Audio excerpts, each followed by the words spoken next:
하나님 말씀. 지존자의 은밀한 것. 이게 굉장히 제목이 거창한데, 결론 얘기하면 개인기도 잘해라 이 얘기예요. 자, 우리 지존자의 은밀한 것. 자, 시편. 제가 기도하다가 하나님이 이 말씀을 한 2, 3주 전부터 줬어요. 그래서 타이밍을 이 제목에 대해서 타이밍을 언제 좀 이렇게 나눌까 했는데, 드는 마음이 우리가 이제 다니엘 기도회 끝나고 우리 지지난주에 우리가 이제 그 기도에 대한 제가 열린 문에 대한 설교를 하고, 그 다음에 마지막에 하나님이 딱 마지막 마무리 기도하고 결단의 기도하는데 감동을 주셔가지고 우리 개개인의 매일의 삶 가운데 하루에 30분 이상씩 하나님 앞에 각자의 처소에서 기도하기 원하는 사람 나오라고 해서 많은 분들이 나오셨어요.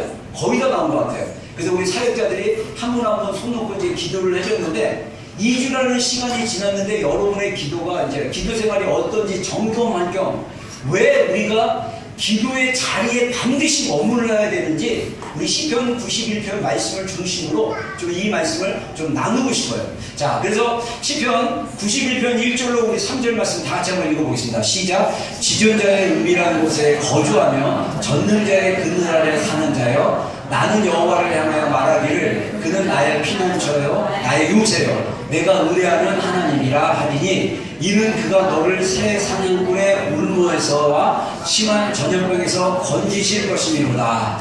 자, 이 시편 기자는 제가 이번에 이제 설교 준비하면서 깨달았어요. 저 시편에 관련된 주석집이나 자료집이 있어야 되는데, 제가 옛날에 신학 공부할 때 이 주석집이나 그 성경에 관련된 그 책들보다는 신학에 관련된 책들을 굉장히 많이 사가지고, 이번에 그 알바크로스라는 신학교 제가 2박스 반을 갖다가 신학교 때 봤던 책들을 거기 한국 과정이 생겼다고 거기도 목사님이 좀 기증 좀 해달라고 해서 기증이 되는데, 책을 고르면서 보니까 이런 좀 이렇게 설교를 준비하는데 좀 좋은 자료들이 제가 거의 없더라고요.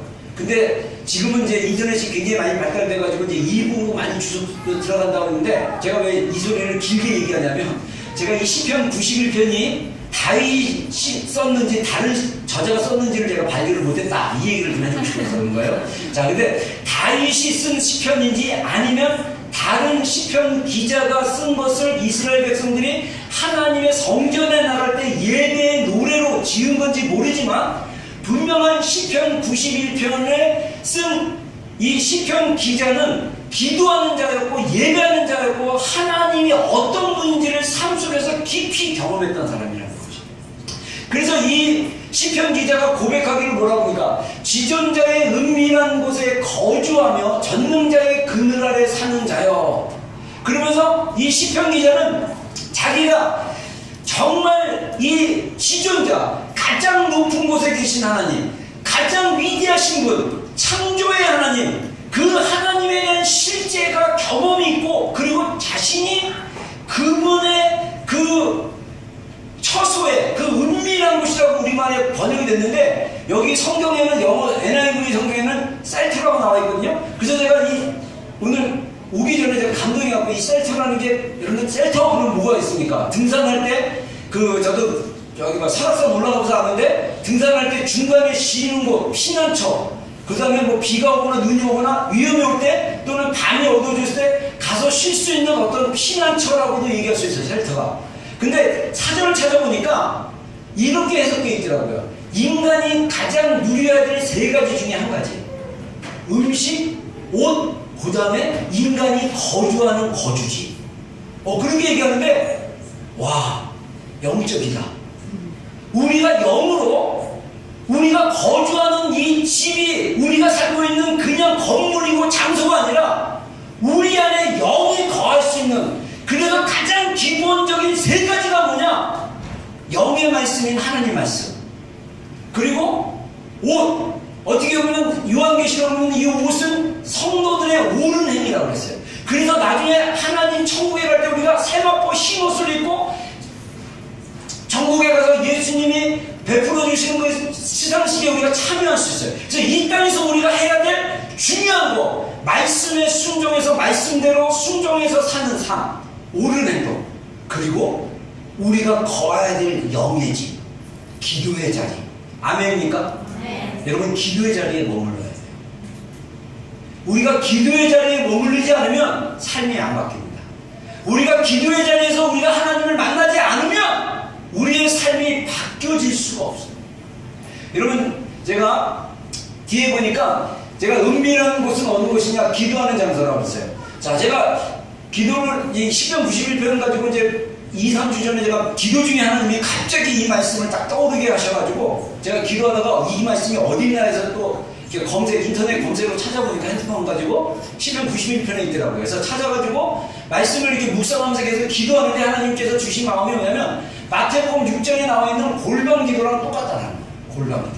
자, 우리 한번 읽어보겠습니다. 마태복음 6장 6절 시작. 너는 기도할 때 골방에 들어가 문을 닫고 은밀한 중에 계신 내 아버지께 기도하라. 은밀한 중에 오시는 내 아버지께서 바꾸시리라. 예, 아까 시편 91편의 1절에 지존자의 은밀한 곳, 근데 영어 성경에는 그것이 자신이 하나님께로 피해 있고 하나님과 함께하는 장소라고 얘기할 수 있는데, 그 장소가 어디 교회의 한 장소가 아니라 자신이 살고 있는 방이든 어떤 거처든 자기가 정말 정기적으로 하나님 앞에 나갈 수 있는 장소라고 저는 생각합니다. 근데 이 시편 91편과 마태복음 6장에 나오는 그 중요한 포인트가 뭐냐면 은밀하다는 의미가 있어요. 은밀하다. 이건 뭐니까 여기 마태복음 6장에는 시크릿이라고 얘기합니다. 하나님과 나만의 비밀을 아는 장소, 하나님과 나만의 비밀이 오갈 수 있는 곳, 그 시간, 이게 굉장히 중요하다는 거죠. 그래서 그렇게 기도하는 게 굉장히 중요합니다. 그래서 제가 그런 기도하면서 제가 그런 마음이 들었어요. 왜 우리가 기도의 자리에 나가는 걸 그렇게 힘들어할까? 왜 우리가 매일 하나님 앞에 기도하는 걸 어려워할까? 왜냐하면 믿음이 있어야만 우리가 거기서 버틸 수 있고, 믿음이 있어야만 우리가 거기서 기도할 수 있는 거예요. 자, 이 말은 뒤집으면 우리가 그런 기도의 시간을 안 갖는다. 그럼 뭐가 없는 거죠? 네, 믿음이 없는 거예요. 여러분들 안에 반발하고 싶은 마음이 올라올지도 몰라요. 무슨 소리예요, 목사님? 제가 얼마나 믿음이 좋은데요? 그러면 여러분이 하루의 시간 중에, 일주일에 몇 시간 중에, 일주일에 7일 중에 얼마나 지존자의 은밀한 곳, 얼마나 골방에 머물고 있는지 그걸로 우리가 평가받을 수 있다는 거예요. 내가 기도는 거의 안 하고 뭔가 움직이고 행동하고 뭔가 함으로써 나는 믿음이 많다고 생각하면 그 믿음은요, 제가 볼 때는 흔들릴 수 있는 믿음입니다. 그 믿음은 진짜 믿음이 아닐 수 있어요. 진짜 믿음은 어디서부터 오냐? 하나님으로부터 오는 것입니다. 진짜 믿음은 어디서부터 오냐? 하나님을 만났을 때 진짜 믿음이 생깁니다. 진짜 믿음이 어떻게 증명되느냐? 하나님을 경험했을 때 그게 증명이 되는 거예요. 그 자리가 바로 기도의 자리라는 거예요. 여러분, 자, 그래서 2절의 말씀 한번 보겠습니다. 시작. 나는 여호와를 향하여 말하기를 그는 나의 피난처여 나의 요새여 내가 의뢰하는 하나님이라. 자, 시편 기자가 뭐라고 3번에 걸쳐서 하나님에 대해서 고백했습니까? 하나님은 나의 피난처십니다. 하나님은 나의 요새십니다. 하나님은 내가 의뢰하신 분입니다. 자, 이 시편 기자의 환경을 보면요, 굉장히 좋지 않은 환경에 있어요. 근데 그럼에도 불구하고 이 시편 기자는 자기의 그 어려운 환경 속에서도 주님이 어떠한 분이신가를 고백으로 하는 것을 우리가 볼 수 있습니다. 먼저 피난처라고 얘기하고 요새라고 얘기해요. 자, 피난처는 뭐냐면 피할 수 있는 장소인 거예요. 뭐로부터요? 어떤 위험이나 어떤 힘든 상황으로부터 피할 수 있는 장소. 또 요새는 뭐냐? 어떤 공격으로부터 보호받는 장소인 것입니다.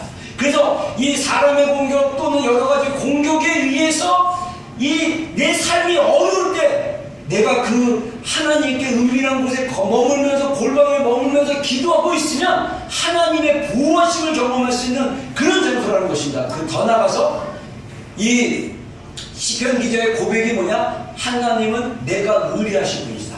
내가 신뢰하는 분이다. 이 기도의 장소에 있으면 우리가 하나님을 신뢰할 수 있음을 깨닫게 되는 거예요.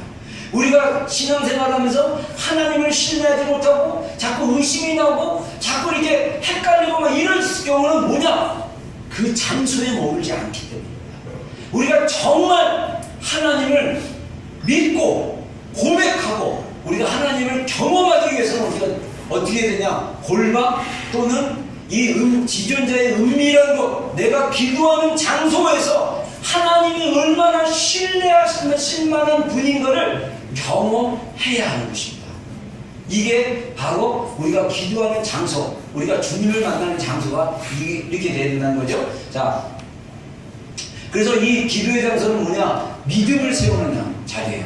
자, 우리 기도자의 환경. 자, 우리가 시편 91편을 보면요, 이 기도자가 이 3절에 이런 고백을 합니다. 한번 읽어보겠습니다. 시작.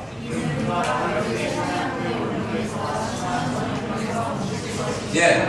자, 아마도 이 시편 기자는 이 새 사냥꾼의 울분은 뭡니까? 새를 잡기 위해서 덫을 쳐놓은 거예요.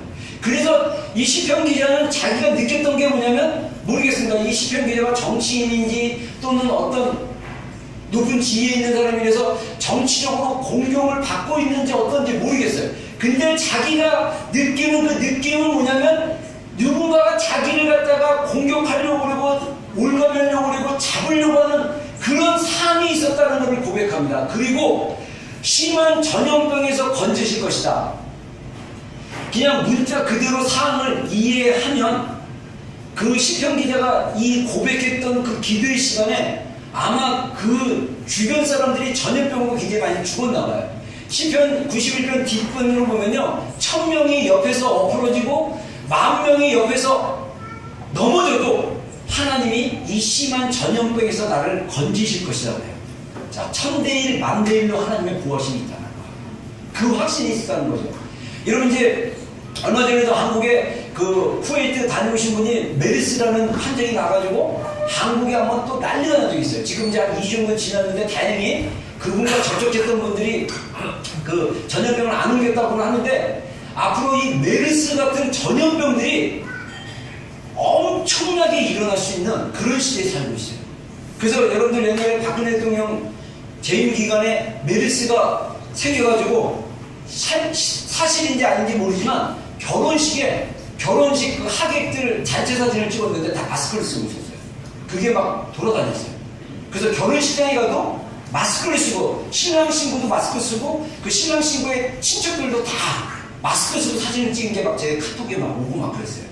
아무튼 그러한 공포가 일어나는 시즌이 이제 계속 일어나게 될 거예요.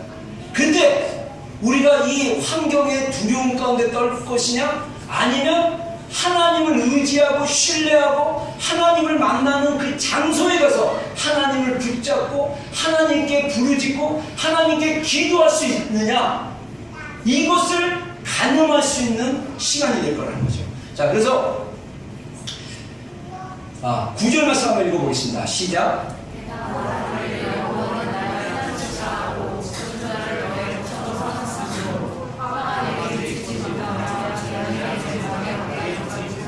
예. 자, 여기서 세 시편 기자의 고백을 통하면 3명의 등장인물이 나옵니다. 하나님, 그분, 그 다음에 시편 기자인 자신, 그리고 이 시편 기자가 지존자의 은밀한 곳에서 하나님의 보호하심을 경험하고 나서 이 시편을 읽는 사람들에게 권면하는 이야기. 뭡니까? 여기서 너는 이 시편을 읽고 있는 우리를 얘기합니다. 네가 말하기를, 우리의 고백이에요. 우리의 고백이 여호와는 나의 피난처시라 하고 지존자를 너의 거처로 삼으셨으므로 화가 내게 미치지 못하며 재앙이 내 장막에 가까이 오지 못하리니. 자, 여기서 장막은 우리가 살고 있는 집을 얘기해요. 자, 우리가 살고 있는 집에도 화나 전염병이나 이런 어려운 일들이 미치지 못한다라는 확신이 어디로부터 나오느냐? 바로 하나님에 대한 고백을 통한 확신인 거예요. 그래서 하나님이 나의 피난처십니다. 우리가 찬양을 부를 때 여호와는 나의 피난처가 우리가 입술로 고백할 수 있어요. 그러나 이 시편 기자처럼 기도와 씨름하면서 믿음이 세워지면서 그 믿음으로 세워서 나오는 그 고백이 하나님이 나의 피난처십니다. 하나님이 나의 공급자이십니다. 하나님이 나를 보호하신 분이십니다. 할렐루야. 그 믿음이 세워질 때 우리가 정말 실제적으로 어떤 재앙이나 어려움에서 벗어날 수 있다는 확신을 가질 수 있다는 것입니다. 제가 오늘 사실 오전에 주로 내가 이제 주일날 오전에 하는 일이 이제 설교 준비 다 끝나고 마무리 한번 이제 딱 이제 PPT 한번 점검해보고 그 다음에 이 설교에 맞는 영상을 좀 찾아보는 게 이게 제일 힘든 일이에요. 되게 힘든 일이에요. 좋은 영상. 그것도 한 3분이면 제일 좋은데, 막 오늘처럼 7분짜리. 어떤 거는 보여주려고 하는데 10몇 분짜리 막 이런 게 있어요.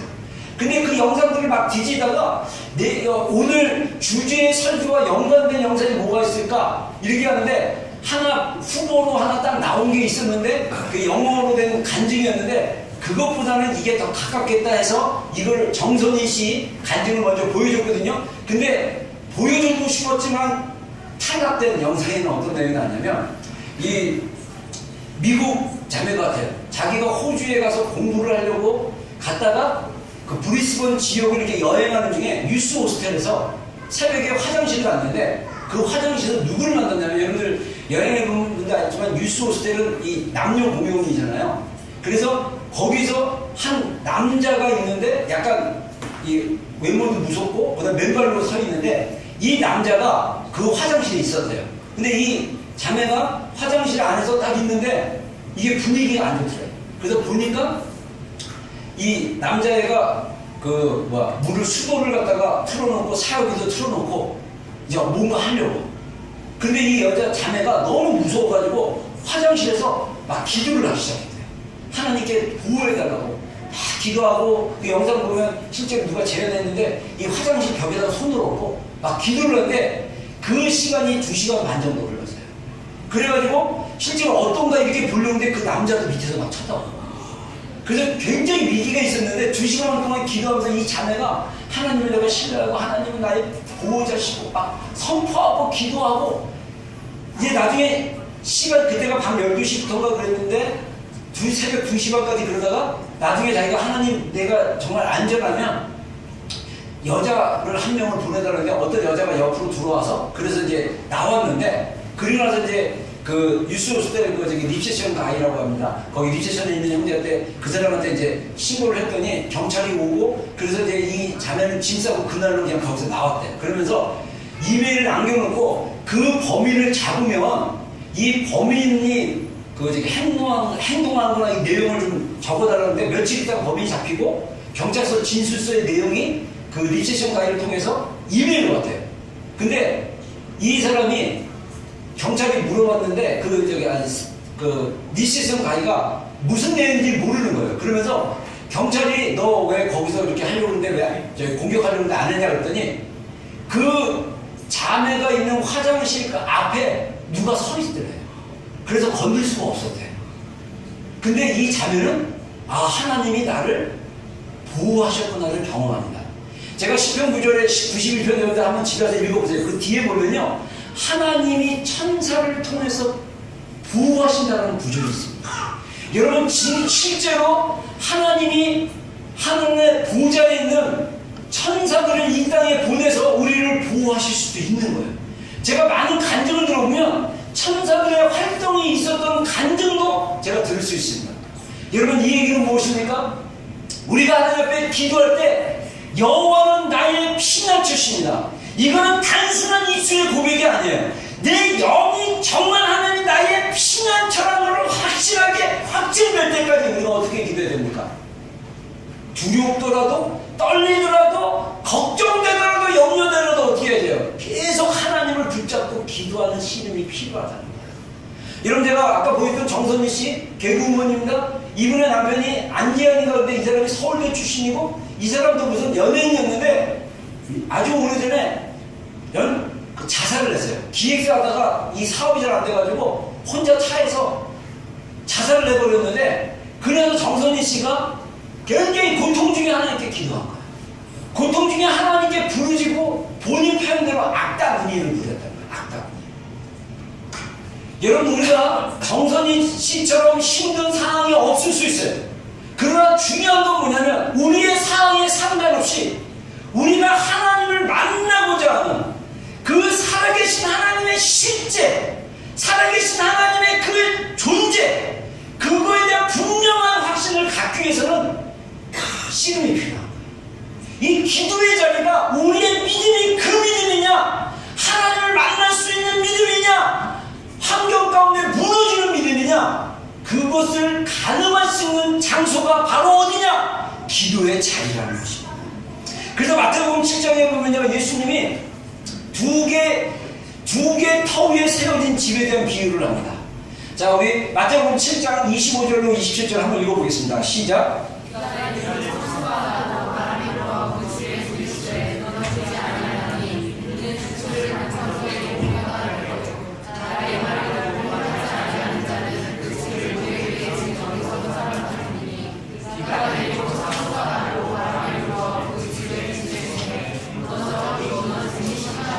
네. 자, 저는 이게 구원으로 얘기하고 싶지 않고 우리의 믿음의 현실로 좀 나누고 싶은 게 뭐냐면, 마태복음 7장 이 앞에 9절 이전에 예수님께서 뭐라고 하냐면, 그날에 마지막 때겠죠. 마지막 때에 많은 사람들이 나에게 와서 주여, 내가 주의 이름으로 선지자노를 했습니다. 내가 주의 이름으로 은사를 행했습니다. 내가 주의 이름으로 기적을 행했습니다. 주의 이름으로 뭔가를 했습니다 했을 때 예수님이 뭐라고 하냐면, 이 불법을 행한 자들아 내게서 떠나라. 내가 너희를 도무지 알지 못한다 라는 말씀을 하시고, 이어지는 비유가 바로 이 반석 위에 지은 집과 모래 위에 지은 집에 대한 비유입니다. 그래서 이 사실은 반석 위에 지은 집과 모래 위에 지은 집의 차이는 뭐냐면, 예수님의 말을 듣고 행하지 않는 자, 행하는 자. 24절에는 내 말을 듣고 행하는 자는 그는 반석 위에 지은 집과 같으니 하면서 비가 나고 창수가 나고 바람이 불어 그 집에 부딪히되 무너지지 아니하는 이는 주추를 반석 위에 놓은 까닭이다. 자, 여러분들 예수님의 12 제자 중에 반석이라는 이름을 가진 제자 이름이 뭡니까? 제자 게바, 베드로, 페트라. 원래 베드로는 말이 헬라어로 페트라인데 페트라는 뜻은 반석이에요.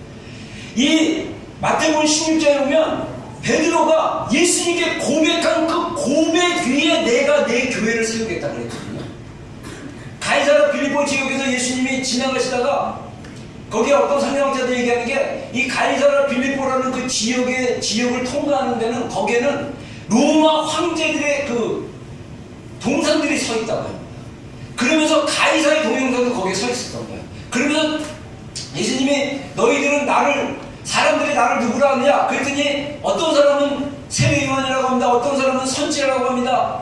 그러면서 그렇게 얘기를 하니까 제자들이 다른 사람들이 말하는 예수님께 대한 말하는 그 레포트를 하니까 예수님이 직접적으로 부른다. 너희는 나를 누구라 하겠느냐? 근데 사도 베드로가 동작이 빠른 건지, 아니면 다른 제자들이 그때까지만 해도 예수님이 하나님의 아들이라는 확신이 없었던 건지 모르지만 베드로가 제일 먼저 고백을 합니다. 근데 이 베드로의 고백을 예수님께서 너무 기뻐하신 거예요.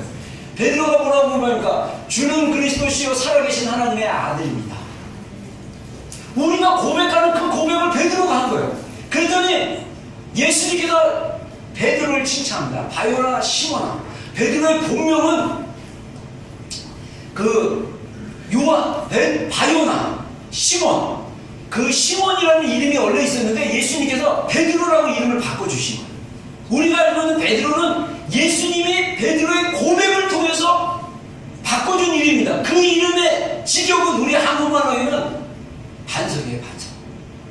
약간 좀 이렇게 뭐랄까, 약간 슬랭 랭귀지로 하면 돌, 짱돌, 또는 바위돌. 네, 그렇게 얘기할 수 있어요. 반석은 믿음을 얘기합니다. 흔들리지 않는 믿음. 여러분, 많은 그리스도인들이 주는 그리스도시여 살아계신 하나님의 아들이라고 고백을 해요. 근데 그 고백이 어디서 무너진지 아세요? 비가 나고 창수가 나고 홍수가 났을 때 무너져요. 우리가 하나님을 신뢰하고 우리가 하나님을 믿는 그 믿음이 반석 위에 세워졌다면 여러분들 흔들리지 않습니다. 어떤 것이 닥쳐도 우리는 의심하지 않고 흔들리지 않고 주님만을 붙들 거예요. 근데 우리의 믿음이 모래 위에 세워졌다. 이 얘기는 뭡니까? 믿음의 확신이 없더라. 믿음의 확신이 없었을 때 우리가 뭘 경험합니까? 하나님을 의심하기 시작합니다. 우리가 하나님에 대해서 오해하기 시작합니다. 그러면서 이런 생각을 했었어요. 하나님은 마치 내가 저주받고 실패하고 잘 안 되는 것처럼 살기를 원하시는 것처럼 생각할 수 있어요. 아니에요. 하나님은 우리를 너무 사랑하세요. 아까 저는 정선희 씨 말이 뭔지 정말 마음으로 느껴져요. 정선희 씨가 얘기하잖아요. 갑자기 기도하다가 하나님이 그런 마음이 들었다잖아요. 음성으로 들은 게 아니라 마음의 감동을 영으로 감지한 거예요. 요리를 하자. 네? 여러분 하나님 되게 유머러스하지 않으세요? 하나님 정말 놀라우신 분이에요. 뭐 선지자 이사야처럼 천둥 치는 소리로 얘야 내가 너를 얼마나 사랑하는지 아니? 이렇게 말씀하지 않는다는 거예요. 아마 정선희 씨와 그 영이 느낄 수 있는 그 영이 깨달을 수 있는 방법, 그게 정선희 씨에게만 나타난 그 비유예요. 요리를 하자. 음식 먹자. 여기 소금이 있다. 여기 고춧가루 있다. 너 이거 갖고 이렇게 할래? 여러분 하나님은 우리 각자를 다양한 방법으로 우리를 너무나 잘 아시는 분이기 때문에 하나님이 그 우리를 잘 아는 그것을 가지고 우리에게 말씀하시는 거예요. 저는 하나님을 만났을 때 하나님이 저에게 주신 그 많은 말씀 중에 대부분 뭐냐면 두려워하지 마라. 두려워하지 마라. 내가 정말 두려워했었나 봐요. 그래서 막 기도하면 이사야서 말씀 물 가운데 네가 지나쳐도 그 물이 너를 억물지 못하며 불 가운데 지나쳐도 그 불이 너를 억물지 못하고 내가 나의 의로운 오른손으로 너를 붙들겠다. 내가 너를 붙잡겠다. 두려워하지 말라. 야곱아 이스라엘아 걱정하지 말라. 내가 너를 붙들겠다. 모르겠어요. 제가 20대 초반에 뭐가 그렇게 걱정이 많고 염려가 많고 두려움이 많은지 주님이 계속적으로 저한테 두려워하지 말라, 염려하지 말라. 내가 너를 지켜주겠다. 내가 너를 존귀히 여긴다. 여러분 우리가 우리의 기도의 골강에서 주님의 그 놀라운 음성, 사랑의 음성으로 나는 너를 원해. 네가 나의 전부야 라고 말하는 음성을 들어야 됩니다. 여러분 아멘입니까? 네. 죄송해요. 이거 야단치 많이 했어요. 한교했어요. 들어야 됩니다. 저는 야단치를 더 이상 야단치고 싶지 않아요. 저 야단치는 거 아니에요. 들으시길 주의 이름으로 정말 그 스위트한 주님의 음성. 네? 여러분 저는요 이번에 어떤 사역자랑 이렇게 잠깐 만나서 얘기를 하는데 구원론 질문을 받았어요. 그래서 그 좁은 문 예수님이 얘기하잖아요. 좁은 문 나를 따라오라. 그래서 좁은 문으로 가는 사람은 적고 넓은 문으로 가는 사람은 많다. 이렇게 얘기하면서 구원에 대한 질문을 받으면서 그분의 생각은 교회 안에 정말 예수님을 너무나 모르는 사람들이 너무나 많아가지고 80% 정도도 구원을 못 받을 수도 있다 이렇게 생각해요. 저는 한 20%라고 생각해요. 근데 문제는 뭐냐, 이 구원론은 사실 굉장히 그 어려운 파트 중에 하나입니다. 왜냐하면 어떤 시각으로 보느냐에 따라 그 구원에 대해서 교리적으로 자르는 방법이 다 달랐어요. 그래서 제가 신학교 때 되게 고민을 했어요. 예를 들면 제가 예전에 제자훈련 코스를 들었는데 제자훈련 시간에 강사가 막 이제 복음에 대해서 설명하면서 혹시 여기서 그러면서 그 사형리나 이런 데 나와서 그 영적 기도하는 거 있잖아요. 그거 기도하면서 그 기도 따라하라 그러면서 확신 없는 사람들 손들라고 해서 저도 어떨 겨울에 이런 그 예수님은 그리스도시요 하나님의 아들입니다. 이 사형에 나오면 내가 죄인이고 그 다음에 예수님은 살아계신 하나님의 아들입니다. 그래서 내가 예수님을 영접합니다. 이 영접 기도를 안 하면 구원을 못 받았다고 그러는 거예요. 근데 나는 구원받아서 신학교에 왔는데 그걸 안 하면 구원을 못 받는다니까 순간적으로 헷갈려갖고 나도 손들고 영접 기도를 했어요. 그때 구원받은 게 아닙니다. 제가 고등학교 3학년 때 기도할 때 구원받았어요. 그때 저는요 예수 그리스도의 십자가를 몰랐어요. 제가 안 것은 제 영이 하나님 살아계십니다. 그리고 제 영을 통해서 하나님 말씀하시기를 너의 인생은 나에게서 시작됐다. 그리고 너는 죽으면 나에게 돌아올 것이다. 그래서 저는 그때 결단한 거예요. 와, 내 인생이 하나님께로부터 왔구나. 그리고 난 죽으면 하나님께로 가는구나. 그러면서 이성적이니까 논리는, 야, 그럼 이 땅에서 뭐 먹고 사냐? 이거 걱정하지 말고 나같이 방황하는 청소년들을 전도하는 목사가 돼야겠다. 그래서 결정하고 고등학교 3학년 때 입시 시험 다 포기하고 우리 그 부모님이 너 학교 보낼 등록금 없다? 너는 그냥 고등학교 졸업하자마자 취업해라? 그래갖고 고등학교 2학년 동안 어떻게 하면 놀까 해서 공부 무지 안 하고 놀았는데 1년 동안 그 3년치 공부를 하냐고 쭉 공부해갖고 맨 꼴찌로 신학교 들어갔어요. 들어가서 또 이렇게 군대 갔다 오고 막 하는데 제 소명에 대한 헷갈림이 있어요. 구원에 대한 헷갈림이 아니라 소명에 대한 헷갈림이 있어가지고 많은 사람들이 목사가 된 이유에 대해서 얘기하는데 뭐 저기 막 군대에서 죽을 뻔했는데 살아가고 질병에서 막 이러는데 나는 그게 없는 거예요. 그래서 하나님께 매달려서 기도하는데 하나님이 그때 받은 소명이 진짜 소명이라고 말씀하셨어요. 그리고 말씀도 주셨지만 여러분 제가 그걸 통해서 또 어떤 분은요 제자도 아까 얘기한 제자도 얘기하는데 그분은 영적기도 얘기했죠. 또 제가 아는 어떤 유명한 목사님 있어요. 그분은 뭐라고 얘기하냐면요 로드시 예수님의 주되심을 인정하지 못하면 구원 못 받았다 이렇게까지 얘기했어요.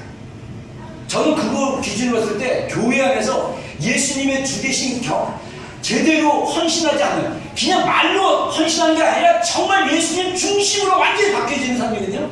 그러면 80% 구원 못 받았어요. 그분들 기준으로 여기 있는 많은 분들이 다 지옥 가요. 천국 못 가요. 꿈깨야 돼. 이런 혼란이 있는 거예요. 근데 제가 복음을 경험하고 복음을 제 나름대로 기도하면서 받은 거 뭐냐면 천국에 가는 걸 다른 말로 얘기하면 영원한 생명을 얻는 거잖아요. 그쵸? 맞습니까? 틀립니까? 맞죠? 영생은 천국에서 누리는 게 아니라 지금 이 땅에서 누리는 거예요. 이미 예수님께서 우리를 거듭나게 하셨고 우리의 영이 새로워졌고 우리의 영이 구원을 받았으면 우리가 이 땅에서 영원한 생명을 누리는 삶을 살아야 돼요. 근데 문제는 뭐냐? 우리가 그 생명을 느끼지는 못하고 경험하지 못하는 거예요. 그래서 이 예수 그리스도의 십자가의 경험을 못한 사람을 구원을 받았느냐 못 받았느냐 이거 가지고 또 교리적으로 달라. 저는 기복했어요. 나 모르겠다. 중요한 거는 예수 그리스도의 복음에 우리가 반응을 하는 거고 복음에 반응하는 것이 그 반응하는 그 레벨이 다르다는 거예요. 근데 중요한 거는 천국에 가는지 지옥에 가는지가 아니라 천국에 갔을 때 우리가 십자가의 그 놀라운 은혜를 경험하고 순종하고 나가면 이 땅에서의 삶의 질이 다른 거예요. 만약에 저는 그래서 내가 내린 결론은 상급이라고 결론을 내렸지만 다른 사람들은 구원의 문제로 연결할 수 있어요. 근데 중요한 거는 여러분들에게 권하고 싶은 거는 여러분의 기도의 자리에서 하나님의 살아계신 실제를 여러분의 영으로 경험하셔야 돼요. 그거 없으면 다른 이론으로는요 구원 못 받은 걸로 얘기할 수 있어요. 구원의 체험이 없기 때문에. 저의 이론은요 천국 가면요 혼나요. 어두운 데서 슬피 울 이감이 있을 수도 있어요. 구원은 어때? 불 가운데 어둠으로 하늘 받은 구원이다. 이거 단순한 문제 아닙니다. 제가 지난번에도 여러 번 강조했지만 제가 목회를 하면서 내면의 변화, 이 변화는 제가 하는 게 아니라 하나님이 하시는 거고 하나님을 만나고 우리의 내면이 변화되는 게 저는 복음이라고 생각해요. 근데 우리 지체들이 왜 변화되는 게 이렇게 조금 변하고 또 옛날로 돌아가고 좀 변했다 싶은데 또 옛날로 돌아가고 이런 이유가 뭐냐? 하나님 앞에 완전히 그 믿음이 반석 위에 세워진 믿음처럼 세워지지 않기 때문에 우리의 믿음이 모래 위에 세워지니까 자꾸 환경에 넘어져 버리는 거예요. 정선희 씨 목숨 걸고 기도했어요. 악다구니로 기도했어요. 음성 들리게 해달라고, 제발 만나게 해달라고, 살아계시면 왜 나한테 이런 일이 생겼는지 제발 알게 해달라고 하나님이 요리를 비유로 하시더라고요. 정선희 씨가 그 전에 크리스찬이었습니다. 달라요. 여러분 제가 여러분들 우리 교회가 브레이크 툴을 통해서 하나님을 다음 시즌으로 가자는 게 이게 복음에 대한 경험입니다.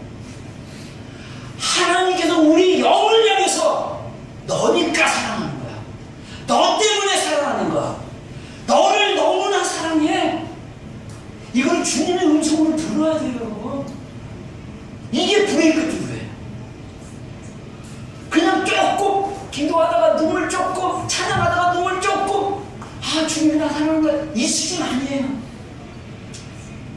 내 영이 정말 주님이나 사랑합니다.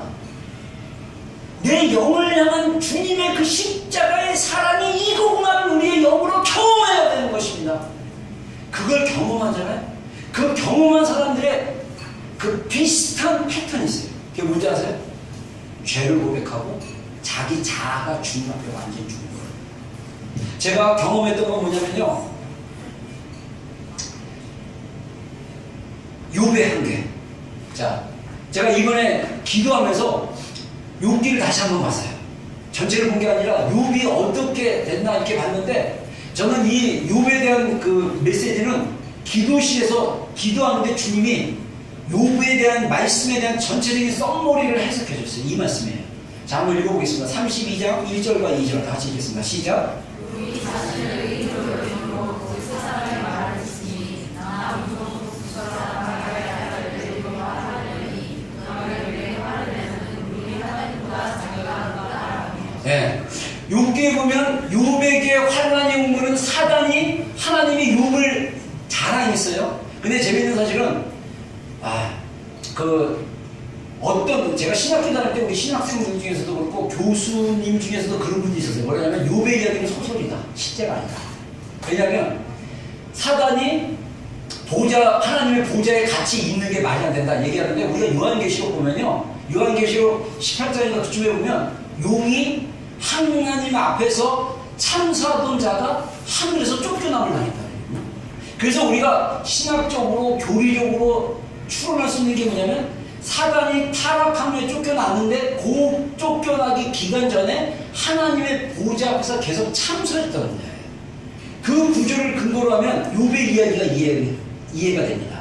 그렇죠? 그래서 욥이 사단의 세계를 돌아다니고 오니까 하나님이 너 우스 땅에 있는 욥을 봤느냐? 그는 의인이다 이렇게 얘기했더니 욥이 참소를 합니다. 욥이 그렇게 의인이군요. 하나님이 축복해 주셔서 열자녀 생기고 축복해서 부자를 해서 그래서 축복한 거, 그래서 하나님을 섬기는 거지. 그거 없어지면요 욥은요 하나님 떠날 거고 욕하고 떠날 겁니다. 그랬더니 그래? 한번 해봐라.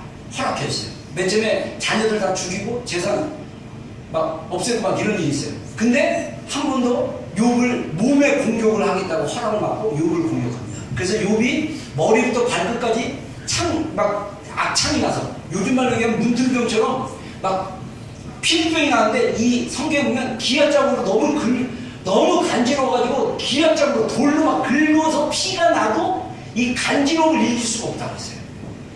근데 욥기를 자세히 읽어보면요 3장쯤에 욥이 그래도 와이프가 막 너무 환란이 너무 심하니까 네가 믿는 하나님 욕하고 되지 마요 그러고 와이프가 떠났거든요. 그랬더니 어리석은 여자요, 주신 이도 하나님이요 가져간 이도 하나님이요, 멋진 말 했거든요.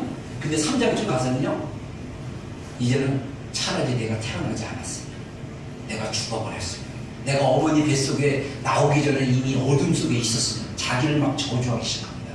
그러니까 세 친구가 욥에 대해서 네가 뭔가 하나님 앞에 잘못했기 때문에 하나님이 벌 주는 거 아니냐, 이 친구들도 잘못 얘기한 거예요. 근데 3명 중에 성경에 보면 이 3명이 등장인물로 나오는데 나중에 엘리후가 등장합니다. 이 엘리후는 나이가 적어서 자기가 욥이랑 언제는 논쟁을 할 때 말을 안 하고 기다리고 있었다고 했어요. 그러면서 엘리후가 뭐라고 얘기합니까? 성경 기자가 뭐라고 얘기합니까? 욥이 하나님보다 자기를 의롭다 한다. 여러분, 이거는요 뭘 얘기하냐면 인간의 자아의 문제예요. 욥이 의로운 삶을 산 거는 대단합니다. 그의 의로움은요, 자녀들이 생일날 잔치를 벌려가지고 주변 사람들 모아가지고 엄청 진짜 파티를 열었어요. 그리고 나서 파티 후에 자녀들이 너무 이렇게 마음이 흐트러질까봐 하나님 앞에 파티를 끝나면 반드시 자녀들이 하나님 앞에 회개하도록 속죄의 제사를 드렸어요. 그 정도로 완벽주의자예요. 근데 욥이 한 가지 뭘 못 걷냐면 자기 자아를 못 걷는 거예요. 그래서 하나님이 48장 8절에 하나님이 욥에게 말씀하시는 것입니다. 한번 읽어보겠습니다. 시작. 예. 욥의 한계는 뭐냐면 자기의 의가 완벽했어요. 맞아요. 욥의 행동과 욥의 삶은 퍼펙트했어요. 근데 욥은 자기가 기준이 된 거예요. 욥은 자기가 기준이 돼가지고 하나님을 나를 이렇게 한 거는 뭔가 하나님이 잘못된 거다. 하나님이 뭔가 나에게 뭐 하려고 한다. 하나님이 아무리 욥이 그 친구들이 욥에 대해서 막 뭐라고 하면 네가 뭔가 잘못해서 하나님이 벌 준 거야 그러면 욥은 너무 억울한 거예요. 막 억울해가지고 제발 막 제가 표현하자면 막 이러면은 니네가 뭘 알아 그러면서 아니야 하나님이 나를 갖다가 죄인처럼 다루시고 하나님이 나를 악한 자같이 대우하시고 이런 거야. 나는 하나님의 죄가 하나도 없어. 맞아요. 욥 진짜 죄진거 하나도 없어요. 근데 욥이 실수하는 거예요. 자기가 의롭다고 생각하기 때문에 하나님이 악하다고 생각합니다. 여러분 우리가 십자가에서 무너져야 될 이 자아의 무너짐은 이겁니다. 우리가 연약한 자를 연약한 자인 것을 인정해야 돼요. 여러분 이 자기 자아가 강한 사람들은요 하나님 만나기가 굉장히 힘들어요. 자아가 주님 앞에 무너졌을 때 자기 자아가 연약한 사람. 근데 희한한 게 뭐냐면요 자존감이 낮은 사람이 또 자존심이 세잖아요. 희한하죠. 그 자기에 대해서 굉장히 룩다운 하면서도 그 자아를 붙들고 있어. 그러면서 뭘 판단해? 하나님 판단할 수 있어요. 여러분 제가 우스갯소리로 그래요. 사람들이 그럽니다. 불신자인데 어우 저 사람은 법 없어서 잘 사는 사람이야. 그 사람 예수 믿기가 제일 힘들어요. 왜 그런지 아세요? 자기가 의롭다고 생각해요. 여러분 저처럼 죄인 고등학생인데 술 좋아. 고등학생인데 세상 좋아. 인생의 허무감을 느끼고 인생의 도대체 뭐냐? 인생이 뭐냐? 막 그러면 너무 불공평해. 어떤 사람은 부잣집에 태어나서 잘 먹고 잘 살고 나처럼 가난한 집에 태어난 사람들은 계속 가난해야 되고 세상이 너무 불공평하고 세상은 너무나 악하고 막 이런 불만과 그 부정 막 이게 막 내 안에 쌓이고 막 골마 터져갖고 죄성에 막 눌린 사람 이런 사람이 하나님 만나면 확 빼나요? 내가 아무것도 아닌 걸 알 때. 여러분 우리의 의로움을 조심하십시오. 우리의 어떤 일도 하나님보다 더 의롭지 않습니다. 우리가 기도하다 보면요 골방에서 기도하다 보면 정말 하나님의 저 같은 경우는 하나님의 사랑이 먼저 깨달아지는데 제가 하나님의 사랑을 받기 전에 저의 연약함을 제가 인지했어요. 야 내가 하나님이 도와주지 않으면 나는 아무것도 할 수 없는 연약한 존재구나. 하나님이 나와 함께 하시다면 나는 아무것도 할 수 없는 연약한 존재구나 나를 경험하기 시작하고 하나님 저에게 믿음을 주십시오. 하나님 저에게 믿음이 없습니다. 하나님 저는 연약합니다. 제가 오늘 결심해도 아까 아침에 일어나자마자 기숙사에서 내가 오늘 할 일, 공부할 일, 영어 공부 1시간, 문법 30분, 뭐 학교 공부, 성경 공부 1시간 쫙 썼는데 저녁 시간 됐는데 바쁘다는 이유로 수업 때문에 이유로 아무것도 못하고 교회 그 골방에 와가지고 하나님 저는 바보입니다. 이 결심이 또 무너졌네요. 주님 저는 바보입니다. 연약합니다. 주님 도와주세요. 주님 저를 도와주세요. 그렇게 기도하기 시작한 거예요. 근데 제가 이 기도의 시간이요 우리가 기도의 장소가 뭐냐면 하나님의 응답이 있는 시간이에요. 자 우리 시편 91편 시편 기자가 하나님의 음성을 들은 것을 고백합니다. 한번 읽어보겠습니다. 시작.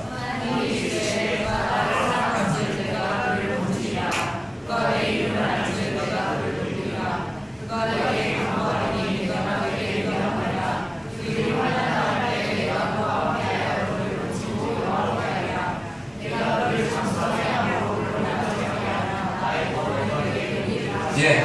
자, 하나님이 누구에게 얘기하냐면 시편 기자에게 이를 말했어요.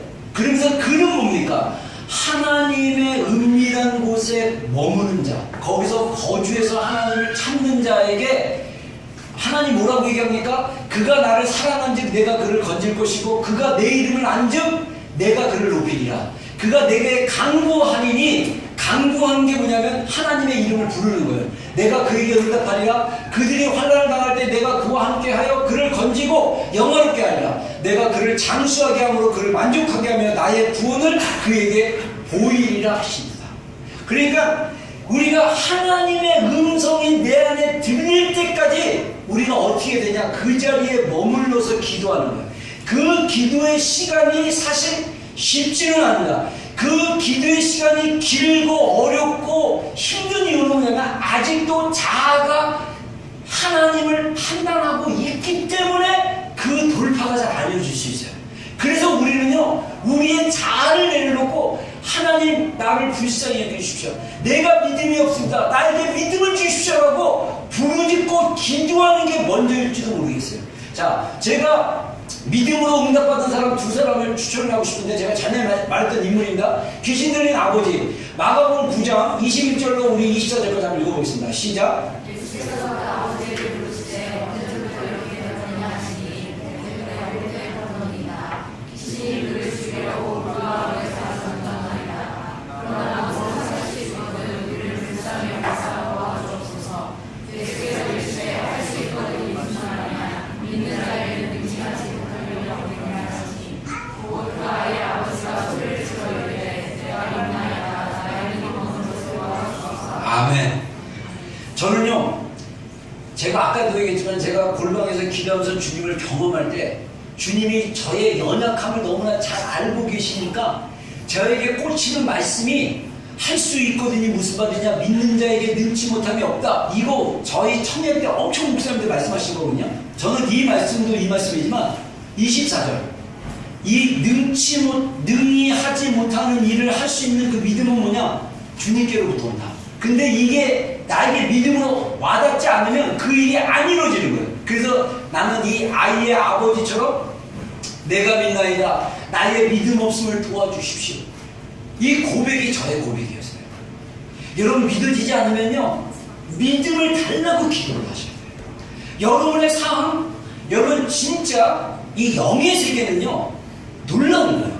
진리로 선포하고 진리로 외치고 진리로 믿음으로 선포하고 믿음으로 기도하면요 어느 순간에 그 믿음이 그 진리와 맞닥뜨렸을 때 그 믿음과 선포가 주님과 하나 됐을 때 그게 실제가 됩니다.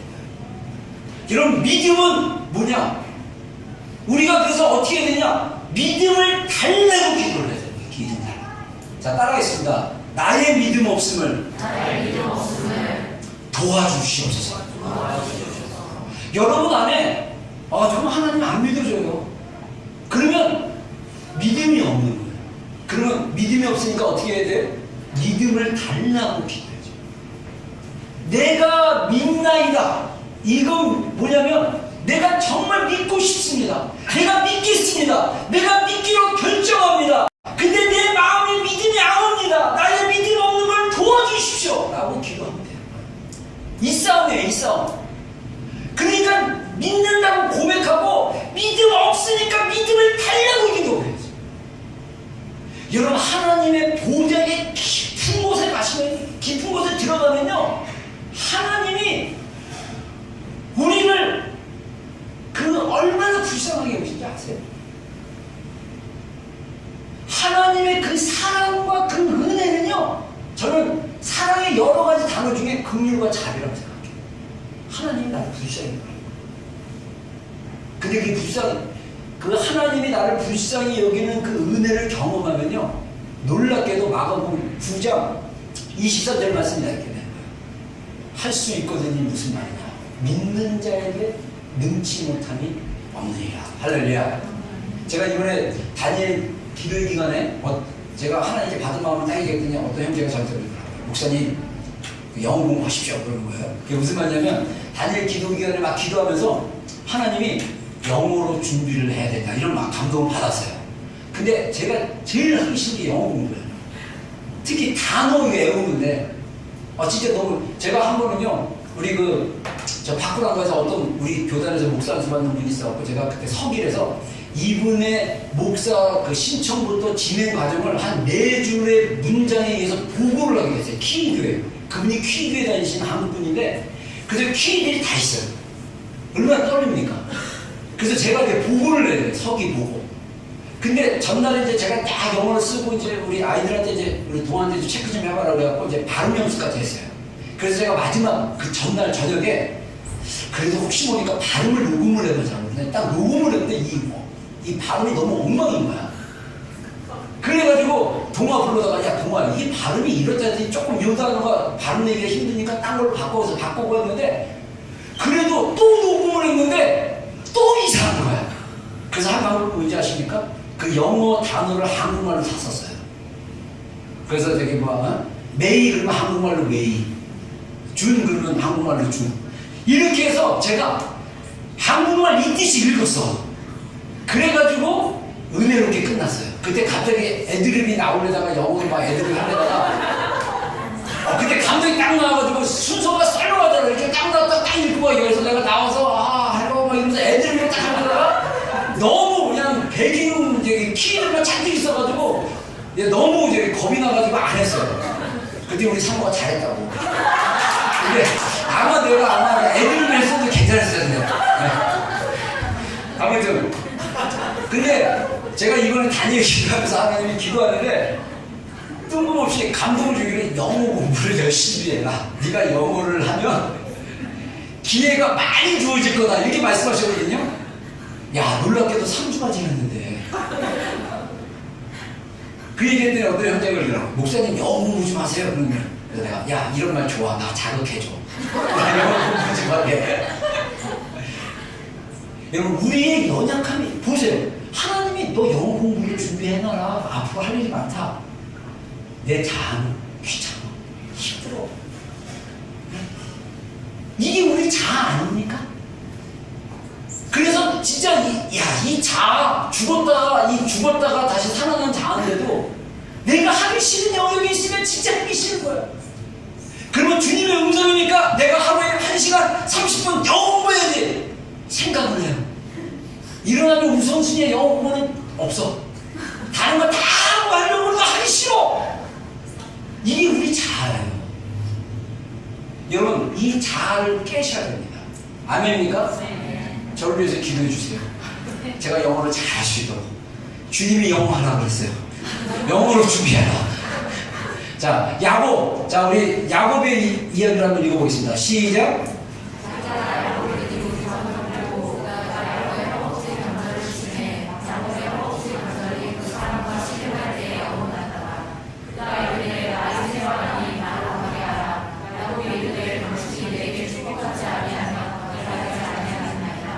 그 사람이 그에게 이르되 내 이름이 무엇이냐? 그가 이르되 야곱이니라. 그가 이르되 내 이름을 다시는 야곱이라 부를 것이 아니요 이스라엘이라 부를 것이니 이는 내가 하나님과 네 사람들과 겨루어 이겼습니다. 제가 아까 우리 읽었던 본문 9장에 마가복음 9장에 나와 있는 그 귀신 들린 아버지의 그 믿음을 달라는 그 기도, 제가 기도하면서 하나님이 그 말씀들을 기억나게 해주셔서 하나님이 계속적으로 끈기 있게 씨름하며 기도하는 것이 무엇인지를 깨닫게 해주셨어요. 제가 야곱 말씀도요, 제가 기도를 막 방언으로 기도하는데 하나님이 어떤 말씀을 20대 때 줬냐면 너는 야곱 같은 사람이야. 내가 너에게 축복을 줄 때까지 끝까지 구하라는 거예요. 환도 뼈 부러졌어요. 엉덩이가 이렇게 튀어나왔습니다. 뼈 부러지면요 붓습니다. 근데 야곱은요 매달렸어요. 내게 축복해달라. 죽기살기로 매달립니다. 여러분 우리가 하나님 앞에 죽기살기로 매달리셔야 돼요. 야곱이 구했던 그 축복, 야곱이 원했던 그 축복 각자 달라요. 각자 달라요. 여러분의 환경이 어렵다, 힘들다, 괴롭다, 주님께 매달리십시오. 주님께 축복해달라고 기도하십시오. 주님께 정말 목숨 걸고 기도하시기를 주의 이름으로 축원합니다. 그러면 하나님의 축복이 우리 가운데 임합니다. 하나님이 우리에게 반응하십니다. 하나님이 우리를 바꿔놓으십니다. 여러분 아까 얘기한 대로 우리의 그 끈기 있는 기도는 브레이크투라고 얘기했죠. 이 브레이크투는요 내가 바뀌는 거예요. 야곱이 이스라엘로 바뀌는 것입니다. 야곱 발꿈치를 잡은 자, 자기의 자아로 살아가는 자, 자기의 생각대로 살아가는 자, 자기의 방법대로 문제를 해결했던 자가 이제는 하나님이 내 앞에서 대신 싸우신 것을 고백하는 자, 하나님이 나의 앞에서 먼저 행하신 것을 의지하는 자, 하나님의 행하심을 기다리는 자. 아멘. 그게 이스라엘인 거예요. 여러분, 우리 인생은요 두 가지 갈래길이 있어요. 하나님의 인도하심을 따라 하나님이 주신 축복을 누리는 인생, 내 뜻, 내 힘, 내 의지대로 뭔가 내가 이루려는 인생. 두 길이 있습니다. 여러분, 우리가 인생에서 성공할 수 있는 가장 큰 비결은 뭐냐면 하나님이 먼저 행하신 것을 우리가 보고 따라가는 걸 봐야 돼요. 우리가 야곱이 아닌 이스라엘로 바뀌어져야 돼요. 저는요, 우리 정말 모든 우리 교회 성도들이 정말 주님이 우리에게 주시는 그 축복, 주님이 우리를 만나서 야곱이 아니라 이스라엘이다 라고 말을 하는, 말씀하시는 것을 경험할 때 여러분, 우리의 인생이 달라집니다. 우리의 인생은 하나님의 손 위에 올려져 있고요, 하나님이 우리의 인생을 통해서 하나님의 일을 행하신 거예요. 하나님이 우리를 통해서 이 땅에 행하시고자 하는 일들이 너무나 많아요. 그 가능성이 너무나 많아요. 근데 우리가 우리 스스로에게 야곱이 돼서 내가 하고 내가 해결해야 되고 내가 문제를 해결하고 내가 뭔가를 하려는, 여전히 야곱으로 산다면 하나님 앞에 씨름하십시오. 그러면 먼저 하나님이 여러분의 한국배를 끊어놓는 거예요. 그리고 주님밖에 없음을 고백하게 될 것입니다. 여러분, 지존자에 거하는 곳, 그것이 어디입니까? 주님 앞에 매달려서 기도하는 거예요. 제가 우리 찬양하라고 좀 기도하지 않겠습니다.